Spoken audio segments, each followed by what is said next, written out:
حالانکہ ان کے پاس تھا، وہ صحابی رسول ہیں، لیکن یہ ان کا ایک عاجزانہ اظہار تھا کہ میں ان عبادات پر کوئی ناز تو نہیں کرتا کہ بہت سے اعمال جمع کر لیے، لیکن میرے پاس ایک چیز یہ ہے کہ میں اللہ سے اور اس کے رسول سے محبت کرتا ہوں۔ تو تب نبی علیہ السلام نے فرمایا کہ اچھا تم جس سے محبت کرتے ہو نا، تمہارا حشر اس کے ساتھ ہوگا۔ اب یہاں ایک پوائنٹ ہے جو ہمیں سیکھنا ہے کہ آپ علیہ السلام نے فرمایا کہ جس صحبت میں رہتے ہو، جس کو اپنا آئیڈیل بناتے ہو، جس گیدرنگ میں چلتے ہو، جس ماحول میں بیٹھتے ہو، وہ تمہارے اندر تبدیلی لاتا ہے۔ اگر تم اچھے لوگوں کے ساتھ، نیک سیرت لوگوں کے ساتھ، متقی پرہیزگار لوگوں کے ساتھ، ایسے شر والے فتنے اور فساد والے دور میں جب ہر طرف شر ہی پھیلا ہوا ہے، اگر اس وقت تم اپنے آپ کو سیکیور کرنا چاہتے ہو، محفوظ کرنا چاہتے ہو، تو ایک تربیتی نظام بناؤ،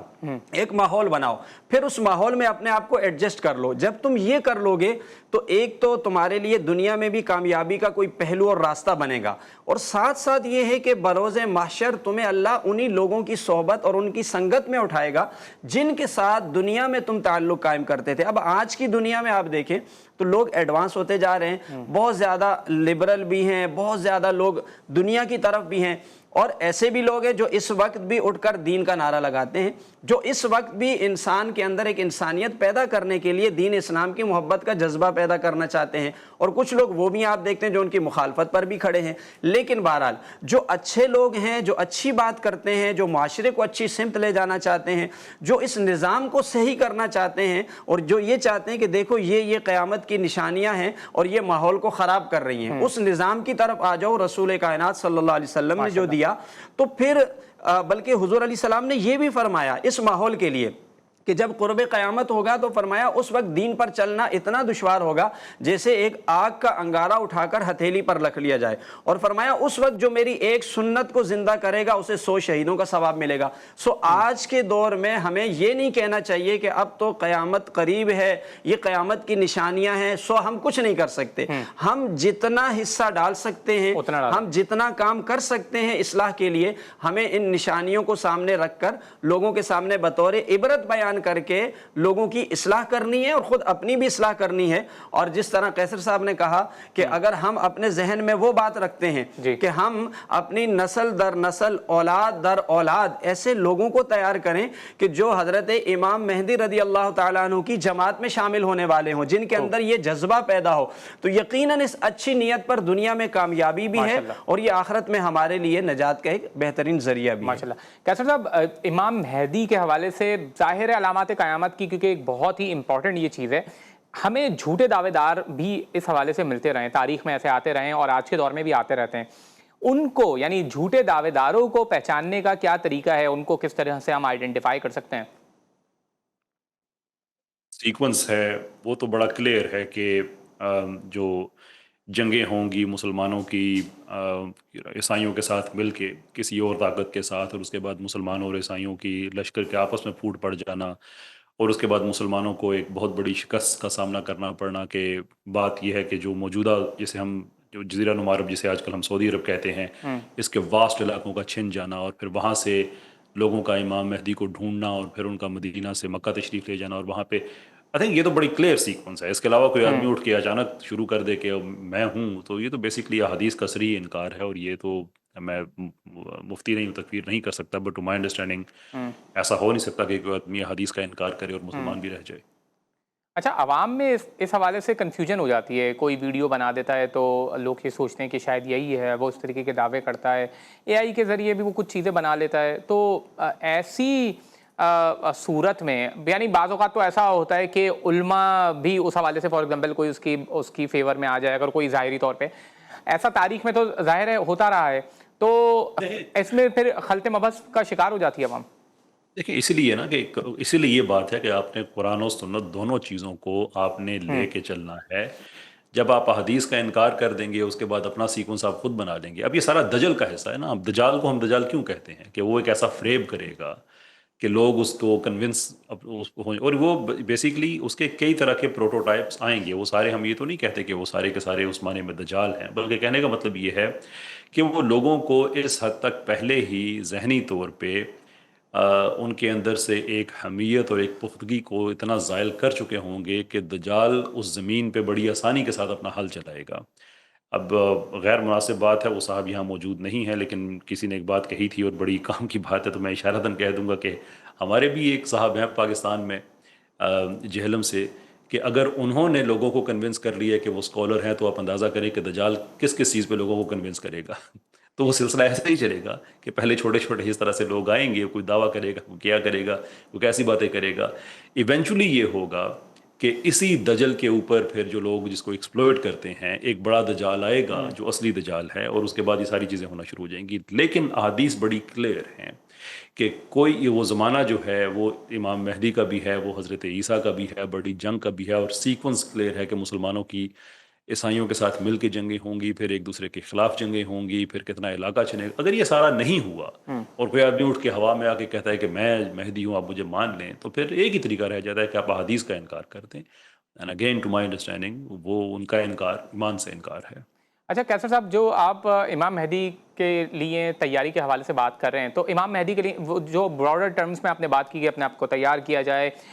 ٹیکنالوجیکل ایڈوانسمنٹ کی طرف جایا جائے، یہ تو باتیں بہت براڈ ہیں، مگر اسپیسیفکلی وہ کون سے ایلیمنٹس ہیں جو آپ سمجھتے ہیں کہ ایک مسلمان کو لازمی کرنا چاہیے امام مہدی کے لیے تیار ہونے کے لیے؟ سب سے پہلے تو اس ارجنسی کو فیل کرنا چاہیے کہ ہمارے پاس اتنا وقت ہے نہیں، بھلے وہ صدیاں رہتی ہوں، میں اپنے وقت کی بات کروں کہ ہمارے پاس اتنا وقت ہے نہیں کہ ہم ریلیکس ہو جائیں۔ آج میں پاکستان کے یونیورسٹی میں جو ایک نوجوان ہے، میں اس کو جب دیکھتا ہوں، اس کا وہ اسے نشے کی طرف لے کے جا رہے ہیں، ایک boyfriend girlfriend relationship ہے سارا، تو میں اس کے اندر ایک ریلیکسیشن دیکھتا ہوں، میں اس کے اندر ارجنسی نہیں دیکھتا، کیونکہ اسے پتہ ہی نہیں ہے کہ وہ ٹھیک۔ ایک بڑی کہانی کا ایک چھوٹا کردار ہے لیکن بڑا اہم کردار ہے۔ تو سب سے پہلے تو یہ انسٹل کرنا